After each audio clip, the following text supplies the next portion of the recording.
Hey, what's up? My name is Jonathan Fink, and I am the author of the Sports Card Collectors Club. And we're gonna create an audiobook today. We're gonna read chapter one of the Sports Card Collectors Club, beginning with the preface. In 2018, I published my first book, The Baseball Gods Are Real. The book was autobiographical and chronicled the first 42 years of my life. I discussed my love of baseball and many of the important events in my life, including a midlife crisis at the age of 38 that inspired me to explore a spiritual path. A few chapters in the book revealed how I transformed myself through the practice of yoga and meditation. In my next book series, The Music Gods Are Real, I took my readers along for the ride as I continued on my spiritual path, this time with music as my guide. After traveling the country and interviewing several recording artists along the way, I concluded that we are all musicians in a global orchestra. Everyone has a role and an instrument to play. As world religions and their followers increasingly find more common ground with each other, such as their love for music, humanity's orchestra will increasingly create harmonious music together. In my third book series, The Republic Baseball League, I introduce readers to my alter ego, Professor Kevin Dempsey. The Republic Baseball League tells the story of Kevin Dempsey, a college professor obsessed with baseball, and his quest to earn his PhD in economics.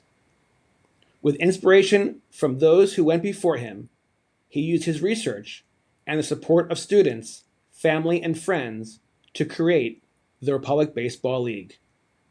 Professor Dempsey is well known for his entertaining Twitter account, wearing baseball jerseys to class lectures, and collecting baseball cards.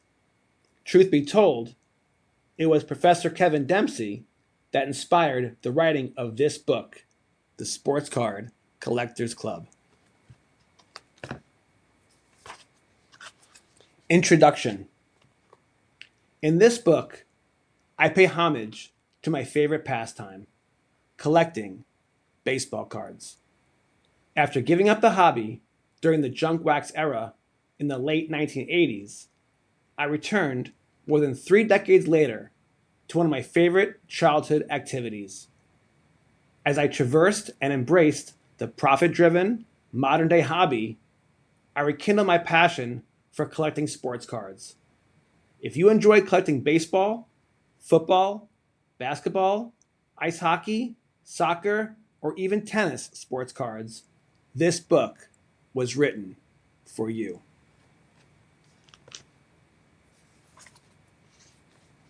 Chapter 1. The Intrinsic Value of Something. Even though I have written more than a dozen books since 2017, my career as an author has always been secondary to my 20-plus year career as a financial advisor. I spent 13 years working at Morgan Stanley before leaving to start my own asset management firm called Satya Investment Management. Long before I began investing other people's money for a living, buying and selling stocks was my hobby. My interest in investing in the stock market began in high school with a make-believe investment firm called Fink. I was sitting on my bed on Halyard Drive in Merrick, New York, listening to music on my 17th birthday when my parents walked into my room and handed me an envelope with a card that read, "Happy Birthday." I opened up the large manila envelope and pulled out what looked like a certificate of some kind. My dad said, "Scooter, happy birthday. You now own 10 shares of the Gap." I was a bit confused with this gift, as it was just a piece of paper, not a personal check that I could cash in, or something tangible like a video game. It turns out that this unique birthday gift was something much better. The days of toys and games were clearly over. In fact, my parents rarely bought me a physical birthday gift again. They simply gifted me shares of stock from their fictitious investment bank called Fink. My dad explained that he, like the greatest investors of all time, such as Warren Buffett, and Peter Lynch, then of popular mutual fund called the Fidelity Magellan Fund, invested in what he knew. He told me, "So you shop and buy your clothes at the Gap, and you like that brand? Well, you now own 10 shares of that company, which represents a small ownership in that corporation. As the company makes more money, the Gap stock price will go up. Down the road, if you ever want to cash in your 10 shares of Gap stock, you can sell it back to us and we'll give the cash to you. Or even better, you can use the proceeds from your sale of Gap stock to buy shares of a different company that interests you."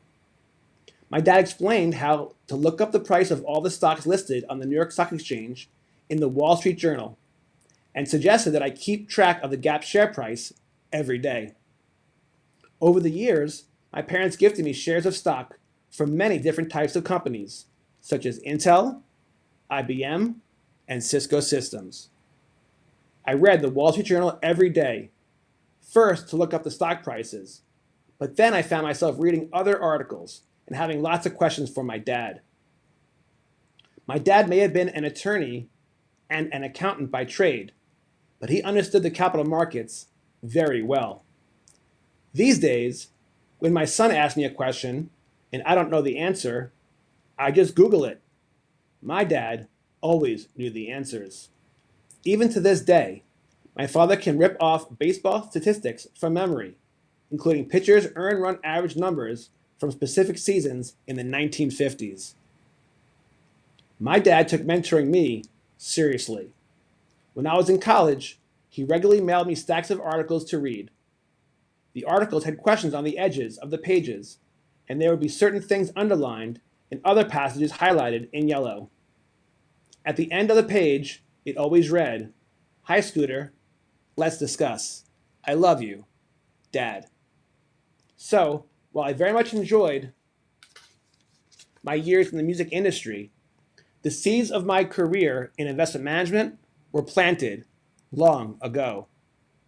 During my college years at Tulane University, I was a political science major, and I really enjoyed learning about global politics and history. Mark Twain was surely correct when he said, "History doesn't repeat itself, but it often rhymes." When I applied my political science background to my interest in global macroeconomics, I began to see the capital markets from a different perspective, which impacted my future investment management style. Before college, I looked at companies from a bottom-up investment perspective, which means I focused on metrics like earnings growth and the price-to-earnings ratio. However, after I completed my college education, I began looking at the world from a top-down perspective, seeing things more holistically. From a top-down approach, I focus more on metrics like global interest rates, currency markets, and country-to-country demand for commodities. Investing had always been a hobby, but it was not until I attended business school and earned my master's in business administration that I seriously considered starting a career in investment management. Even though my wife Reggie and I were still living on the Upper West Side of Manhattan, I started calling investment firm branches north of Manhattan in Westchester County, a place where we eventually wanted to live. I called a Morgan Stanley branch in Mount Kisco, New York, and asked to speak with the branch manager. Surprised when he picked up the phone to talk with me, I said, "Mr. Babiak, I would like to be a financial advisor at Morgan Stanley and work for you at your branch in Mount Kisco, New York. Can we schedule a time to meet in person?" Mr. Babiak replied, "Jonathan, anyone who's willing to cold call for his job is someone I'd like to meet. Please hold for my assistant." Well, I am forever grateful to Andy Babiak and Morgan Stanley for giving me a chance and providing me with an opportunity of a lifetime. I was a short guy in a suit and suspenders, looking no more than 20 years old, cold calling entertainment executives and corporate attorneys, asking for a chance to manage their money. I worked day and night and spent many late evenings at people's offices and kitchen tables helping sort out their financial lives, creating financial plans, and building customized investment portfolios. I really enjoyed meeting new people and helping them try to reach their financial goals. I particularly enjoyed the portfolio management side of the business, like keeping track of baseball game box scores, player statistics, and league standings. I love tracking investment performance and reviewing the holdings in all my client accounts. As my clients earned excellent investment returns, referrals kept coming in. For many years, I focused on buying stocks for my clients in tobacco companies, defense companies, oil companies, agricultural companies, and precious metals. It was holding a gold coin in my hand for the first time that really got me thinking in terms of intrinsic value. A gold coin could be used as currency, like paper money. But unlike paper money, which is just a piece of paper with little utility, the gold coin can be melted down and used for several commercial purposes, from jewelry to silverware to even tooth fillings. Thus, gold has intrinsic value. In business school at UMKC, I attended several financial and investment-related classes. In these classes, we learned that companies can have intrinsic value as well.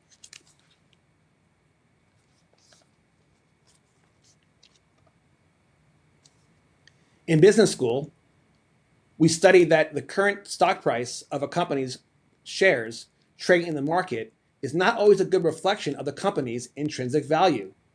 Stocks can become overvalued or undervalued because the price of the shares are subject to the whims of the market. Not only can you determine the intrinsic value of a stock, you can also use it to search for the best bargains in the market. Knowing an investment's intrinsic value is useful, especially if you're a value investor with the goal of buying stocks or other investments at a steep discount. Some financial analysts believe the best way to measure a company's intrinsic value is the discounted cash flow formula. Intrinsic value is defined to be the present value of all expected future net cash flows to the company. Another way to measure the intrinsic value of a company is by studying their balance sheet. This is where you can find the company's assets, such as property, plant, and equipment. In valuing real estate, a similar approach may be used. The intrinsic value of real estate is therefore defined as the net present value of all future net cash flows from rent or income generated by the property, such as farmland that produces crops or an oil field that pumps natural gas into a pipeline. There are, however, alternative assets that do not produce a monthly cash flow, like a rental apartment, nor have intrinsic value, like a farm filled with corn crops, yet are worth millions of dollars. These are the collectibles. Collectibles fall into two main categories: items with intrinsic value and items without intrinsic value. Collectibles with intrinsic value are objects where the value is derived from their physical properties or the materials of which they consist, such as items made from precious metals or rare gems and stones. Collectibles without intrinsic value are those whose worth is connected to their cultural or historical significance and their rarity or popularity among collectors, such as comic books, stamps, vintage toys, vinyl records, and art. Investing in art has long been appealing to certain investors, particularly high net worth families. Buying the work of up-and-coming artists could pay off handsomely down the road, while holding a historic painting of a well-known artist may hold or increase in value over time. Art, such as a painting, has no intrinsic value because it doesn't generate cash flow for its owner, and at its core is basically just paint and a piece of paper. A painting's value is purely based on what someone else is willing to pay for it, which can fluctuate greatly depending on market conditions and opinions about the artist at any given moment in time. The entire collectibles market was estimated to surpass $1 trillion by 2032, according to a 2023 report from Market Decipher. Within that $1 trillion market of collectibles is the $1 billion sports card market. When it comes to the intrinsic value of sports cards, there is simply the piece of cardboard that is used to make it. The cost of that piece of cardboard paper is 15 cents. And yet, at a recent auction, Mickey Mantle's 1952 Topps rookie card was sold for a whopping $12.6 million. Back in the old days, and even through the 1980s, these 15-cent pieces of cardboard were packaged and sold in wax paper wrapped packs, which were then sealed with a hot roller. The nickname for these sealed packs of sports cards was the wax pack. End of chapter 1. Do it again soon. Chapter 2 coming up next. You guys take care. God bless. This month, we have some great sports card stories from across the U.S. and talk to an author from nearby Leawood, Kansas, who has written a book about returning to collecting after 3 decades away. My day job is I'm a financial advisor, so I've been investing for over 20 years. In a way to express my love for the hobby, I decided, what if I write an investment book, Sports Card Collectors Club, and treat the stock market the same way I would treat the card market. And so I thought, well, how would a day trader invest in cards? How would a venture capitalist buy and sell cards? How would a hedge fund do it? As I would go through my trials and tribulations, I realized that for as much fun as I was having investing, there was something missing. And one day I was watching the Royals game on television, and it was a rain delay. And the Card Life television show came on. I was watching that episode, I was watching Matt Strom open cards and rip packs, and I started getting the warm, fuzzy feeling. I said, this is what I want to be doing. I want to get back to really collecting and ripping cards and building sets. And that's where the story of my book has changed. I go from investing back to collecting. I'll also open a variety of boxes from different sports. So he hit the home run off me in like the 7th inning. And then in the 8th inning, JT hit a double, so he's standing on second. And Mason Wynn asked him, he's like, hey JT, he's like, I heard Strom collects cards of guys that take him deep. He's like, does that mean he's gonna send me over a couple cards to sign tomorrow? And after the game, we had won. I mean, winning is the only thing that's important to me. So it's like, I was good after the game, whatever, and JT comes up to me and he's like, hey Stromy, he was really genuine. Like he wasn't taking shots. And I'm like, what are you talking about? He's like, well, when I got to second, Mason asked if you're gonna send a card over for him.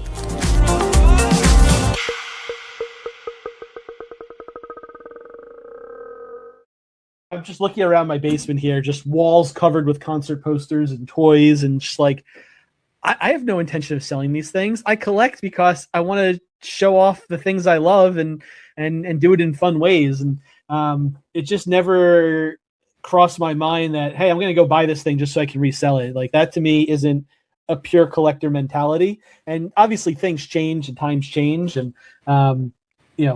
in order for things to survive right now, you have to have that sort of chase for something valuable. Yeah, it needs to be a circus. You know what? The truth is, I actually watched the live stream on eBay Live with Ken Golden and Logan Paul. They ripped a box of 86 Flair and a box of Series 1 Pokemon. And you know what? It was very entertaining. They're both polarizing characters. I thought it was entertaining. But you know what? After every pull, they immediately are showing the value.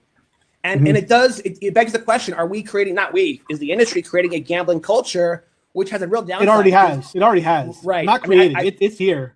Yeah, and that's a concern. I guess for me, I hope to be an influence where we focus more on collecting, because you know what, when markets crash, collectors don't get hurt at all. Because the Sandy Koufax you bought that because it makes you feel good. It brings back good memories. Said this one traded for my first big win.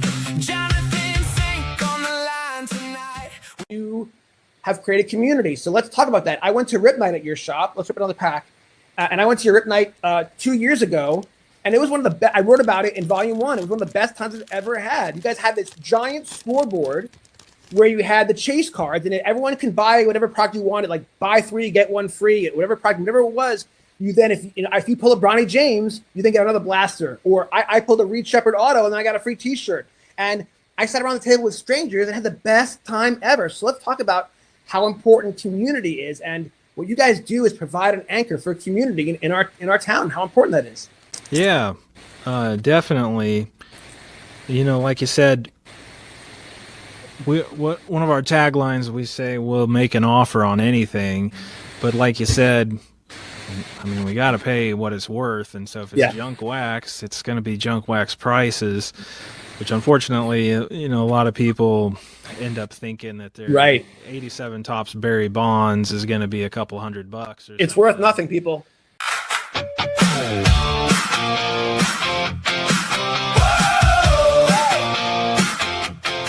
Brand and notoriety. And so when you're pitching these stories to these athletes, like I've reached out to a couple of different athletes about writing a potential article about their collections and having them kind of share their story.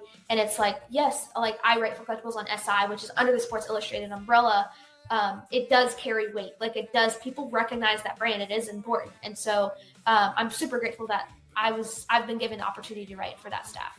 The top segment that was done by you on you was so well produced, right? Did all that come from the conversation you had with Michael Rubin? Is that how that put you on the map to such an extent that all those opportunities happened? How did that happen? Did you get a call one day? Said this one traded for my first big win. Jonathan Fink on the line tonight with a pack in hand and a story that bites. I didn't even collect when I was 3 years old, like when this card came out, but you just pulled a good one. Roman Anthony, from Dempsey. I love Wichita State. Yeah. I would have been thrilled if he went to Tulane, but his parents have roots in Nebraska. So for him, it was coming home. And so Nebraska got a good one. And so I'm not surprised that program's on the rise because they got a great stadium. They have great resources. They got a great fan base with people like you. And their recruiting is fantastic. They're finding the talented kids. So yeah, in fact, the Big Ten. So yeah, Will Bolt, the head coach, he actually played at Nebraska when I was traveling with the Nebraska team in the late '90s. He was down at Texas A&M when I worked at Texas A&M.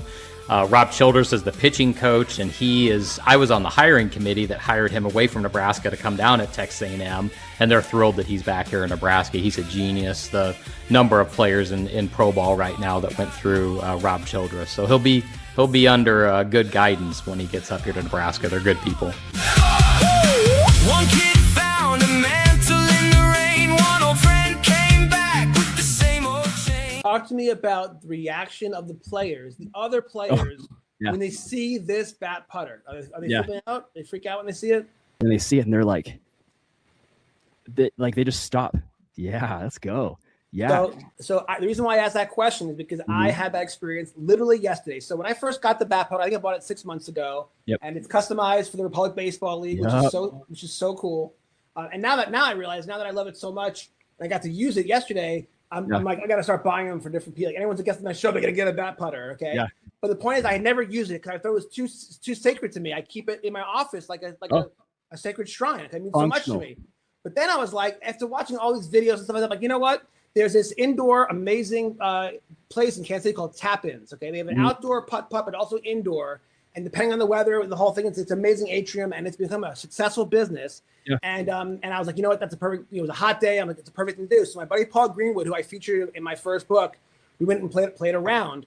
And when I showed up with this bat putter, people were freaking out. They were literally losing their minds, and that's when I realized. So then, and then, by the way, it was a Sunday, middle of the day, hot as heck.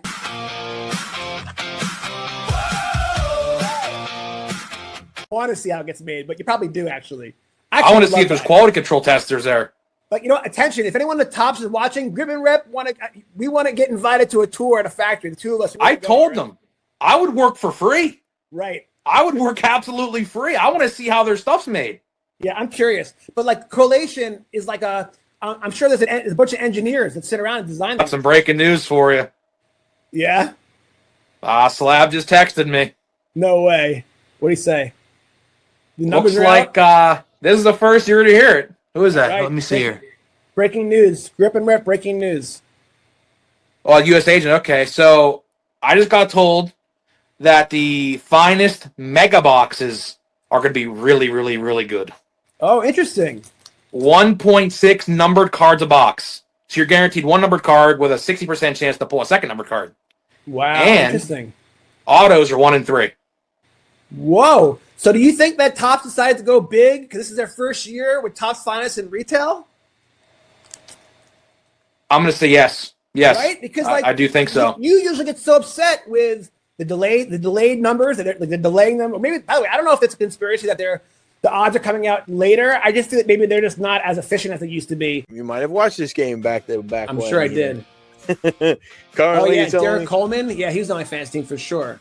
Pretty crazy to think, in the future you would be able to collect that moment that you watched. Right. And by the way, check that out. It's worth $198 versus the ones that are worth 35 cents because it makes sense. Because the same way that you value your 1964 Willie Mays card, you're going to value your Drazen Petrovic and you're not going to want to give it up unless Yeah. it's for a very, very good price because you love that memory. And what's wild is the same way that you get the warm, fuzzy feeling with dopamine hit, whatever, when you look at a card on your shelf, it's the same thing. But when you're online at the bank, you don't have your cards with you, Paulie, but you do have your phone, and you can pull up your Vasil Petrovic and pay respect to him and watch a couple of his awesome plays that give you the warm fuzzies because you can. It's wild. And